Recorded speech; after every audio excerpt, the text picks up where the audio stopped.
Tá pobl na hÉireann a caithfh a vótaí aniu sa toghcháin an cúigeás fethe de Feabhra 2011 agus tá mise taobh muid an ionad vótála mar ecann tú an sin ionad vótála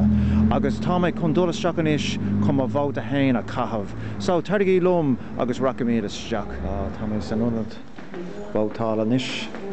agus tá méid dul isteach chun a vóta a caithfh so stick an seach ceapam. Well, tá mé sa bút anois agus tá mé just ag féiceann ar na polatóirí go léir an sin ar an báp ar bailléad agus caiith mise ibar a hain, dó, trí agus a ceathair beidir cúig a chur séas an seo agus tá mé chun an ibar a hain a thuirta ní féidir le méid sin a rádaobh mar is riúin é an digan tú so just tóga mé an peonlíú sin agus cuirigh mé tá mé chun an bailléad seo a chur isteach sa bhuscan seo agus má bhóta a caithfh so beidh mé críochnathe an sin alright so isteach leis.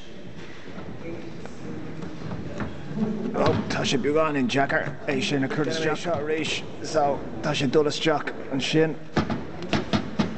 Yeah, sin é críochnathe.